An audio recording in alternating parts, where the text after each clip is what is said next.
fast mobile internet. When video games first came out, the most violence you could unleash on your Atari was a few laser shots at some space invaders. I remember those days well. But as we all know, things have changed. Today's video games can seem as bloody and realistic as, well, real life. But does that mean you shouldn't let your kids play them? Patrick Markey is an associate professor of psychology at Villanova. Patrick, thanks so much for coming in. Thank you for having me. So tell me about this. You just did a study on video games. How violent do these games get? Well, I mean, video games can get very violent.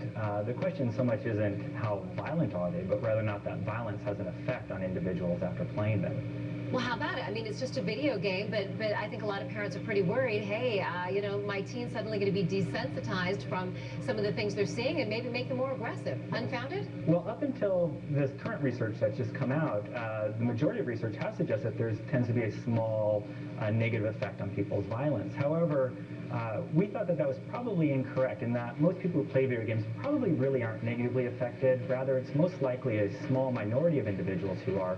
And so our study really sought to identify, first, if everybody's affected the same, and second, if not, what characteristics define those who are adversely affected by violent video games. So essentially, our teens are not blank slates. Exactly. They can just be sort of programmed. How did your study work, though? You know, I know you're talking about the results of it. How did you get these results? Well, there are a couple ways that we go about. One is simply looking at previous studies that have been done and kind of doing a meta-analysis and combining all these results together. And the second is, after we came up with a model of the traits we thought would predispose a person to violence or being negatively affected by violent video games, we tested it using a set of subjects. So you think it was big enough a study to make generalizations that kind of apply to most teens? It's certainly a first step. That this is one of the first studies to examine whether or not personality moderates the effects of violent video games. So it's probably the first step in a larger series of studies. Okay, so if we look at the results of this study, maybe video games, violent video games aren't bad per se for most kids, but what's good about them?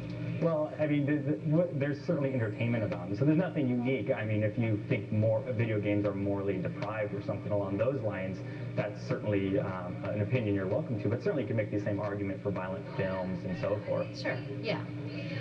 Okay, so what do you do then? If you are able to look ahead and the video games only affect some teens negatively, can you tell ahead of time which groups may be more susceptible than others? You know, then you can keep them away from the games? Yeah, in our study, we were able to identify three basic qualities of individuals. One is that they tend to be fairly neurotic. A second is that they tend to be not very agreeable.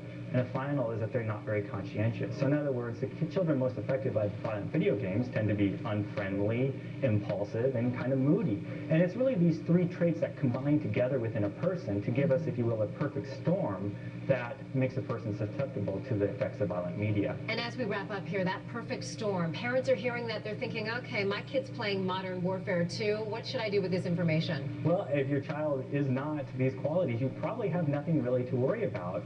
Rather, it's simply entertainment that they're engaging in. If they do have these qualities, though, then they basically have a predisposition that might mean that the video games might negatively affect them. Important to know. Like you say, your study's the first step. Hopefully more will come. Thank you. Appreciate you coming in. Thanks so much.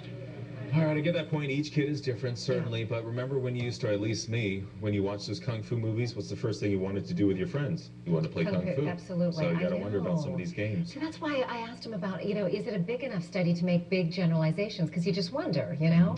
Wonder about the games. Parents, it's up to you. It is up to the parents.